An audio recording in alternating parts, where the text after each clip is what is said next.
विक्रम और काल ने अपने प्लान के तहत हुकुम भानु प्रताप सिंह को अपने महल तक बुलाकर वहीं गायब करवा दिया था, ताकि हुकुम भानु प्रताप सिंह काल के महल से कभी बाहर ना निकल पाए, ताकि काल सिंघानिया मेंशन में घुसकर सिया और राघव को एक दूसरे से अलग करके सिया को यहाँ से अपने महल तक ले जा सके। दुर्जन सिंघानिया के काल होने की सच्चाई हुकुम भानु प्रताप सिंह को पता थी, इसीलिए काल ने उसे अपने महल में कैद कर दिया था, ताकि वो राघव के सामने कभी ये बात ना पहुंचा सके कि दुर्जन सिंघानिया ही काल है। लेकिन काल इस बात को नहीं जानता था कि हुकुम भानु प्रताप सिंह के अलावा एक और आदमी भी है जो उसका ये सच जानता है, और वो है वीर सिंह। दुर्जन सिंघानिया यानी कि काल को वीर सिंह और हुकुम भानु प्रताप सिंह के बीच हुई बातचीत की कोई खबर नहीं थी, इसलिए दुर्जन सिंघानिया ने अपनी जानकारी के अनुसार उस आखिरी सबूत हुकुम भानु प्रताप सिंह को मिटा दिया था, और सिया और राघव को दूर करने के इरादे से विक्रम और उसका मामा काल सिंघानिया मेंशन तक पहुंच चुके थे। काल इस वक्त सिंघानिया मेंशन के अंदर जाने के लिए उत्सुक था, ताकि वो सिंघानिया मेंशन के अंदर जाकर सिया के मन में राघव के खिलाफ शक के बीज बो सके, और फिर उन दोनों को एक दूसरे से अलग करके अपने मकसद को पूरा कर सके। इसी इरादे से राघव के दादाजी दुर्जन सिंघानिया यानी कि काल ने विक्रम को अलविदा कहा और सिंघानिया मेंशन के अंदर आ गया। लेकिन जैसे ही दुर्जन सिंघानिया मेंशन के अंदर जाने लगा, तो वहां सिंघानिया मेंशन के दरवाजे पर खड़े सिक्योरिटी गार्ड ने उसे अंदर जाने से मना कर दिया। उस सिक्योरिटी गार्ड को अपने आप को अंदर जाने से रोकते देख दुर्जन सिंघानिया को गुस्सा आ गया, और उसने गुस्से में चिल्लाते हुए कहा, तुम्हारी हिम्मत कैसे हुई मुझे अंदर जाने से रोकने की? तुम जानते भी हो कि मैं कौन हूँ। देखो, मेरे रास्ते से हटो और मुझे अंदर जाने दो। दुर्जन सिंघानिया यानी कि काल की बात सुनकर उस सिक्योरिटी गार्ड ने मुस्कुराते हुए कहा, माफ कीजिए सर, आप चाहे कोई मंत्री हो या माफिया, मुझे कोई फर्क नहीं पड़ता। मुझे राघव सर ने इंस्ट्रक्शन दी है कि जब तक मुझे ये ना पता हो कि बाहर कौन आया है, तब तक मैं उनकी परमिशन के बिना किसी को अंदर नहीं जाने दूं। इसलिए मैं इस वक्त अपने बॉस के ऑर्डर फॉलो करते हुए आपको अंदर जाने से रोक रहा हूं। सिक्योरिटी गार्ड की बात सुनकर काल ने उसे अपने रास्ते से हटाते हुए चिल्लाकर कहा, मुझे अंदर जाने से रोकने वाले तुम होते कौन हो? शायद तुम्हें अभी पता नहीं है कि मैं कौन हूं और राघव के लिए क्या मायने रखता हूं, इसीलिए तुम मुझे रोकने की कोशिश कर रहे हो। वरना अगर तुम्हें पता होता कि मैं राघव के लिए क्या हूं, तो मुझे अंदर जाने से कभी नहीं रोकते।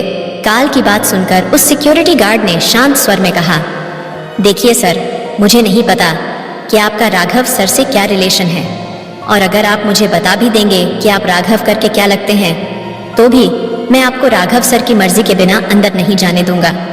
अब मेरे साथ बहस करना बंद कीजिए और प्लीज सर चले जाइए यहाँ से। इतना सुनते ही काल ने गुस्से में चिल्लाते हुए उस सिक्योरिटी गार्ड से कहा, बहुत हुई तुम्हारी मनमानी, अब बस। अब मैं तुम्हारी एक नहीं सुनूंगा और तुम्हारी मर्जी के बिना ही सिंघानिया मेंशन के अंदर चला जाऊंगा। मैं भी देखता हूं कि तुम मुझे अंदर जाने से कैसे रोकते हो। काल की बात सुनकर सिक्योरिटी गार्ड को गुस्सा आ गया, और उसने गुस्से में काल के सामने अपनी बंदूक तानते हुए चिल्लाकर बोला, देखिए सर, अब तक मैंने आपको प्यार से समझाने की बहुत कोशिश की, लेकिन आपको शायद प्यार की भाषा समझ नहीं आती। लेकिन अब अगर आप मेरी बात नहीं मानेंगे, तो मैं अपनी बंदूक की सारी गोलियां आपके अंदर उतार दूंगा। एक मामूली से सिक्योरिटी गार्ड की धमकी सुनकर काल का गुस्सा 7वें आसमान पर पहुंच गया, और उसने सिक्योरिटी गार्ड के सामने सीना तानकर चिल्लाते हुए कहा, ओह, तो तुम मुझे मारोगे? काल को मारोगे? तुम जानते हो मैं राघव सिंघानिया का दादा दुर्जन सिंघानिया हूं। अगर उसे पता चला कि तुमने मुझ पर अपनी बंदूक तानने की हिम्मत की है, तो राघव तुम्हें पलक झपकते ही यहाँ से धक्के मारकर निकाल देगा। इस वक्त राघव सिंघानिया मेंशन में नहीं था, लेकिन बाहर हो रहे शोर को सुनकर निया सिंघानिया मेंशन से बाहर आई, और उस सिक्योरिटी गार्ड को एक आदमी के साथ बहस करते देख चिल्लाते हुए बोली, क्या हुआ? क्यों चिल्ला रहे हो तुम? और ये आदमी कौन है जो इतनी देर से मेंशन के अंदर घुसने की कोशिश कर रहा है? निया की बात सुनकर सिक्योरिटी गार्ड ने निया की तरफ देखा और बोला, पता नहीं मैम, ये आदमी कब से सिंघानिया मेंशन के अंदर जाने की जिद कर रहा है और अपने आप को राघव सिंघानिया का दादाजी बता रहा है। मैंने इनको बहुत समझाने की कोशिश की कि जब तक राघव सर आपको अंदर आने के लिए नहीं कहेंगे तब तक मैं आपको अंदर नहीं जाने दूंगा, लेकिन ये है कि मेरी बात मानने को तैयार ही नहीं है। सिक्योरिटी गार्ड की बात सुनकर नेहा ने काल की तरफ देखा। काल ने इस वक्त धोती कुर्ता पहना हुआ था और सर पर पगड़ी बांध रखी थी, जिसे देखकर नेहा जोर जोर से हंसने लगी और हंसते हुए बोली, ये गंवार और राघव के दादाजी हो ही नहीं सकता। ये तो ऊपर से नीचे तक गंवार लग रहा है। कहाँ राघव और कहाँ ये? एक काम करो, अगर ये नहीं मान रहा तो इसे उठाओ और सिंघानिया मेंशन से बाहर फेंक दो। कुछ देर में इसे अपनी औकात अपने आप समझ आ जाएगी और फिर बिना शोर मचाए यहाँ से चुपचाप चला जाएगा। नेहा की बात सुनकर उस सिक्योरिटी गार्ड ने मुस्कुराते हुए कहा, जी मैम, मैं अभी इस आदमी को सिंघानिया मेंशन से बाहर निकलता हूँ। नेहा की बात मानकर उस सिक्योरिटी गार्ड ने काल को मेंशन से बाहर निकालने के लिए एक धक्का दिया, जिसकी वजह से काल लड़खड़ाकर जमीन पर गिरने लगा। लेकिन तभी राघव पीछे से आया और काल को संभालते हुए बोला, अरे दादाजी, आप इतने सालों बाद सिंघानिया मेंशन में, आप यहाँ कैसे आए दादाजी? आप तो जानते भी नहीं थे कि मैं कहाँ रहता हूँ।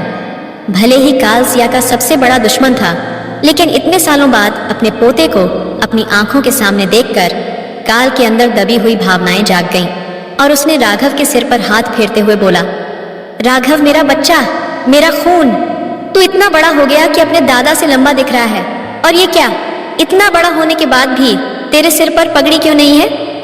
काल की बात सुनकर राघव ने कहा, अरे दादाजी, आप तो जानते हैं ना, मुझे ये सब पसंद नहीं है। मुझे बचपन से ही मॉडर्न कपड़े पहनने का शौक है।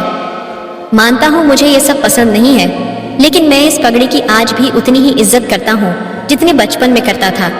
वैसे आप यहाँ दादी से मिलने आए हैं ना, लेकिन आपको कैसे पता चला कि दादी ठीक नहीं है? राघव की बात सुनकर काल ने चौंकते हुए कहा, क्या हुआ तेरी दादी को? वो ठीक नहीं है मतलब? क्या हुआ है उसे? अब कुछ बताएगा कि मेरी तरफ ऐसे ही टुकुर टुकुर देखता रहेगा? इतना सुनते ही राघव ने हंसते हुए कहा, बताऊंगा दादाजी, सब बताऊंगा, लेकिन पहले आप अंदर तो चलिए। अंदर चलकर मैं आपको सब बताऊंगा कि दादी कैसी है, और मैं आपको अपनी पत्नी सिया से भी मिलाऊंगा। मुझे पूरा यकीन है दादाजी, आप सिया से मिलकर बहुत खुश होंगे। राघव की बात सुनकर उसके दादा काल ने अपने आप से कहा, मैं यहाँ तेरी पत्नी से ही तो मिलने आया था, ताकि उससे मिलकर उसे उसकी जिंदगी का सबसे बड़ा सरप्राइज दे सकूं। एक ऐसा सरप्राइज जिससे उसके पैरों तले से जमीन खिसक जाएगी। क्या राघव के दादाजी का सच जानकर सिया राघव को छोड़कर चली जाएगी? क्या काल राघव और सिया को अलग करने के अपने मकसद में कामयाब हो पाएगा? इन सभी सवालों के जवाब जानने के लिए सुनते रहिए secret of devil only on pocket FM पर।